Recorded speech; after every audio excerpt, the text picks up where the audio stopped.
भट्ट जी हैं और इनके साथ कुछ घटनाएं हुई हैं 26 तारीख को। उस विषय में ये प्रेस कॉन्फ्रेंस करना चाहते हैं, तो आइए आज इन्हीं से हम जानेंगे कि ये प्रेस कॉन्फ्रेंस किस विषय को लेकर करना चाहते हैं। बताइए और समस्या बताइए। समस्या ये है कि 26 तारीख की रात लगभग 10 बजे हमारे बड़े पुत्र, जिनका नाम अविनाश भट्ट है, मधुपुर उर्फ भटपुरवा कहा जाता है जी, यादव जी लोगों का गांव है, वहाँ निमंत्रण देने के लिए वो लड़का गया था, मैंने भेजा था। निमंत्रण दे करके जब वो वापस आ रहा था तो लगभग 100 से 125 मीटर की दूरी पर साधन सहकारी समिति की एक मकान है। उस मकान पर घात लगा करके पहले से ही एक परिवार के 4 सदस्य, पिता, 2 पुत्र और चाचा, जो पद में चाचा लगते, ऐसी पहली घटना है जो 35 साल के राजनीतिक जीवन में मुझे देखने को मिली, वो भी स्वयं को मिली, कि पिता और दोनों पुत्र और चाचा मिलकर के एक निरीह बालक को इतना मारते हैं और मरा छोड़ करके वहाँ से जाते हैं। यह दुर्भाग्य है। जी, मैं जानना चाहूँगा जी कि कोई पुरानी दुश्मनी थी कि किस कारण वो मारे? नहीं, दुश्मनी तो आज तक मुझसे किसी से है ही नहीं। हाँ, प्रकरण जरूर है एक। 2/5/2022 इसी 2/5 को बड़हलगंज थाने में एक तहरीर पड़ती है कि बिजली विभाग का बिल ठीक कराने के लिए मुझसे 25,000 रुपया लिए और पैसा लिए हमारा ठीक भी नहीं कराए, और बात करने पर, पैसा मांगने पर कह रहे हैं कि काट के फेंकवा दें। नाम बताइए उनका। आकाश दुबे नाम है, मेहदराव का लड़का रहने वाला है। उसके पिता होमगार्ड हैं गोला थाने। उनका नाम क्या है? उनका नाम तो नहीं पता है इस समय। वह डालता है, मुझसे कहता है, मैं बड़हलगंज थाने में बैठ करके और एसएचओ से मैंने उस पर बात किया कि इस पर इसकी निष्पक्ष जांच हो जाए, मामला क्या सत्य, अगर सत्य है तो कार्रवाई हो। अब चूंकि मामला क्या सत्य, अगर सत्य है तो कार्रवाई हो। अब चूंकि आकाश नाम का लड़का मेरे लड़के के साथ पढ़ता है, वो भी बीएससी कर रहा है मैथ से, ये भी बीएससी मैथ से कर रहा है। उसकी खुंदक लेकर के और मेरे लड़के को टारगेट बनाया गया कि मित्र के नाते ये कहीं अपने पापा से कहा होगा जिसकी कार्रवाई मेरे ऊपर हो रही, और निरीह लड़का मेरा मौत के गाल से वापस आया। कौन कौन मारा, कहाँ, किस गांव का? नहीं, भटपुरवा के ही लोग हैं। नाम बताइए। जैसे नाम जब दिया तो नाम जैसे दुर्गे, योगेंद्र यादव क्या करते हैं? ये करते क्या है? ये बिजली विभाग में दलाली करते हैं। अच्छा। गौड़ी राम इनका सेंटर है बिजली विभाग में। ये केवल दलाली का काम करते हैं। दलाली करते हैं कि एनजीओ चलाते हैं? बिल एनजीओ नहीं चलाते, मैंने पता किया, एनजीओ नहीं चलाते हैं। ये विशुद्ध रूप से गौड़ी राम में कोई बिजली के विभाग के अधिकारी हैं, उनके माध्यम से एसडीओ है, एसडीओ उनकी ही गाड़ी से चलता है और उन्हीं के माध्यम से बिजली विभाग में दलाली करते हैं। लगभग मान के चलिएगा कि 1.5 करोड़ रुपए की दलाली है मात्र हमारे क्षेत्र में। सारे लोग रो रहे हैं। अगर इसकी निष्पक्ष जांच करा ली जाए तो सारी कलई खुल जाएगी। पता करे सरकार। इसकी शिकायत मैंने की थी। इस पर अधिकारियों ने ध्यान नहीं दिया। तो क्या उस शिकायत का भी खुन्नस रहा होगा? हाँ, खुन्नस है। उसी शिकायत का मूल खुन्नसे है। अब एक सामाजिक व्यक्ति होने के नाते क्या मेरा किसी दबे कुचले निरीह का मदद करना गुनाह है? नहीं, आप शिकायत कहाँ किए थे? नहीं, मैंने किया था। नहीं, जैसे थाने में या आगे भी? नहीं, थाने में मैंने किया था। उस समय के जो सीओ साहब थे उनसे मैंने कई बार कहा था, लेकिन कोई कार्रवाई नहीं की। और वही खुंदस लेकर के जोगिंदर यादव जो भटपुरवा निवासी हैं, उनके पुत्र विवेक और अभिषेक और राम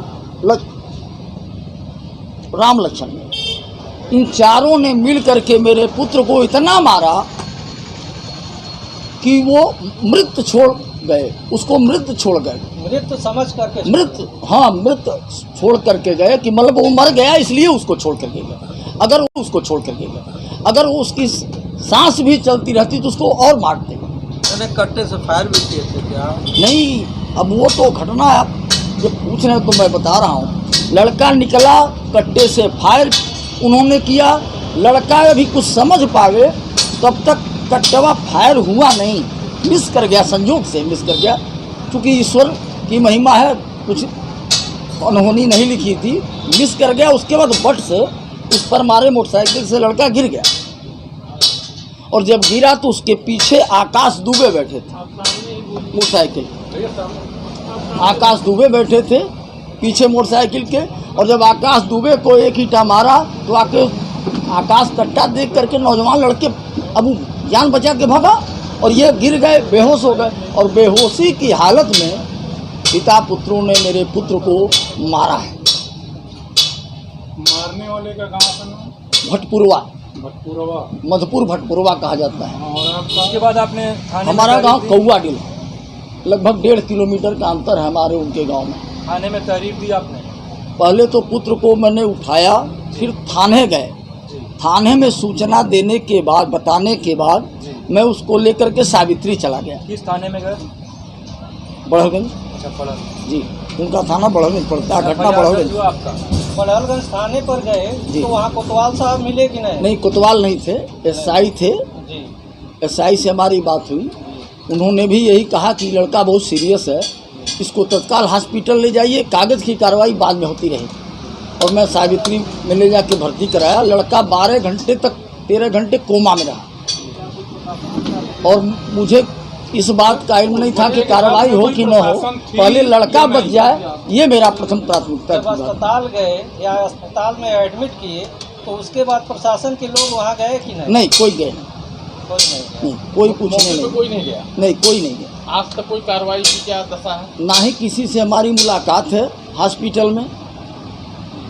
और कल मैं गया था मुलाहिजे के लिए, तो कल कोतवाल साहब से हमारी 2 शब्द की वार्ता हुई है, और किसी अधिकारी से मेरी कोई वार्ता नहीं हुई, और ना ही किसी अधिकारी ने मुझसे संपर्क साधा। आपकी FIR दर्ज हुई कि नहीं? FIR दर्ज हुई, गिरफ्तारी नहीं। न आपके देखने में दबिश हो रही है? नहीं, हमारे देखने में नहीं, हमको नहीं पता। FIR आप जिन धाराओं में चाहते थे उन धाराओं में हुआ है? नहीं हुआ। कौन कौन सी धारा लगी है? 323, 504, 308 और हमला प्राणघातक है। प्राण है, हमला प्राणघातक है, प्राण लेने की नीयत से ही हमला हुआ ही है। आप जो आज प्रेस वार्ता में बैठे हुए हैं, यह बताइए आपको विशेष कष्ट क्या है? आप किस चीज़ से नाराजगी आपको है? देखिए, मेरा आप प्रेस वार्ता के माध्यम से शासन को क्या संदेश देना चाहते हैं? नहीं, शासन को संदेश देना चाहते हैं, 35 साल का राजनीतिक जीवन है, आज तक कभी दाग नहीं लगी। अगर मेरे जैसे कार्यकर्ता के मामले में ये दशा है किसके तो कार्यकर्ता हैं? अन्य मैं भारतीय जनता पार्टी का कार्यकर्ता हूँ। उसके बाद भी ये लोग ध्यान नहीं दे रहे हैं। ये लोग ध्यान नहीं दे रहे हैं। बहुत शर्म की बात है कि आप दिन रात मेहनत करके एक एक वोट जुटाते हैं, उसके बाद से यह दशा हो जाती है। ज़्यादा मैं कुछ नहीं कहूँगा। पार्टी में आपका कौन सा पद है? मैं कई पदों पर रहा, वर्तमान में क्षेत्रीय कार्य समिति सदस्य हूँ किसान मोर्चा में। जी, इस पद पर रहते हुए भी आपकी सुनवाई नहीं हो रही है? अभी तक तो ऐसा ही लग रहा, वर्तमान समय में ऐसा ही लग रहा है। तो आप शासन प्रशासन से क्या करना चाहेंगे? नहीं, शासन प्रशासन से उम्मीद रखते हैं कि हमारी कार्रवाई में निष्पक्ष कार्रवाई होनी चाहिए। हमारा पुत्र मारा गया है, अगर किसी का पुत्र ऐसा मारा जाता तो भी मैं यही मांग करता कि इसमें निष्पक्ष जांच होकर के कार्रवाई होनी चाहिए, दोषियों को दंड मिलना चाहिए। जैसे आज दोषी घूम रहे हैं और वो दबाव बना रहे हैं। दबाव की राजनीति कर रहे हैं, ये गलत है। कोई भी अप्रिय घटना हो सकती है जिसका पूरा जिम्मेदारी अगर आपके मामले प्रशासन की होगी। अगर कोई दोबारा घटना घटती है तो उसको प्रशासन की जिम्मेदारी होगी। वो खुलेआम घूम रहे हैं कट्टा बंदूक लेकर के। एसएसपी को इस आपने बात पत्र की दिया? शिकायत आपने कोतवाल साहब से की है कि नहीं? पहले मैंने बता दिया कि मेरा पुत्र मरणासन पर था, उसको बचाने में जितनी मेरी क्षमता लग सकती थी मैंने प्रयास किया। 5 दिन क्या प्रशासन का ये दायित्व तो नहीं बनता है कि एक आदमी मर रहा है, उसका बाप पहले आकर के थाना में पैरवी करेगा कि अपने पुत्र को बचाएगा। उनकी जिम्मेदारी बनती है कि नहीं बनती है कि मुझसे टेलीफोन से संपर्क करें। हॉस्पिटल में लड़का कैसा है उसको जाकर के एक बार कोई सिपाही देखा होता तो बात समझ में आती। एक सिपाही तक नहीं गया, ये कष्ट नहीं है। बड़हलगंज थाने के कार्य से आप जब संतुष्ट नहीं हुए तो क्या आप अपने मामले को जिले में एसएसपी के यहाँ, आईजी डीआईजी के यहाँ कहीं पे अभी तो सर मैं इतना परेशान था कि कल सदर में मुलहिजा करा करके फिर डॉक्टर से सीटी स्कैन कराया। इस सीटी स्कैन का फिर प्राइवेट में जाकर के भी डॉक्टर को दिखाया। उसके कान से अभी भी ब्लड आ रहा है, मुंह से ब्लड आ रहा है। इस स्थिति में हम पहले बच्चे को देखें कि डीएम और कमिश्नर साहब के वहाँ जाएं। आपने अपनी पीड़ा यहाँ की सुनवाई न होने से असंतुष्ट होकर क्या जिला स्तर के अधिकारियों को अवगत कराया? हाँ, आज मैंने ईमेल पर दिया है वरिष्ठ पुलिस अधीक्षक जी को, और मैं उम्मीद रखता हूं कि मेरे में निष्पक्ष कार्रवाई होगी। गिरफ्तारी मस्ट है अपराधियों की, और अगर जांच करा लिया जाएगा तो इनके खिलाफ लूट डकैती तक के मुकदमे हैं इन लोगों के खिलाफ। बड़हलगंज थाने में अगर देखा जाएगा तो इनके खिलाफ छिनैती के 2-2, 3-3 मुकदमे हैं। ये पुराने आपराधिक किस्म के लोग निश्चित रूप से एक बिच्छू गैंग है इनका, जो गोरखपुर में तमाम ऐसे कार्य हुए हैं पिछले वर्षों से लगातार आज तक। बिच्छू गैंग एक सक्रिय गैंग है और ये अपराधी किस्म के लोग हैं। इनको अपराध तो लगता है जैसे भोजन करते हैं वैसे अपराध करते हैं। क्या ये विशुद्ध रूप से अपराधी? यही गैंग के लोग वो जो पार्टी के नेता है नित्यानंद मिश्रा, उनके जी उनके परिवार पर भी हमला इनके ही द्वारा हुआ। और मैं आप सब बंधुओं के माध्यम से ये विनम्र आग्रह करता हूं अपने जिलाधिकारी महोदय से, अपने कमिश्नर महोदय से, अपने आईजी डीआईजी महोदय से कि इसमें आप हस्तक्षेप करके मुझे न्याय दिलाने का पूरा प्रयास करें। ये मैं आभारी रहूँगा आपका। मेरा पुत्र मारा गया है। इधर जी धन्यवाद। पत्रक सीधे किया ना उसको। ये मुझे कष्ट है, और मैं ईमेल के माध्यम से आज यहीं से वरिष्ठ पुलिस अधीक्षक गोरखपुर को अपना प्रार्थना पत्र ज्ञापित कर रहा हूँ। जी ठीक है, धन्यवाद।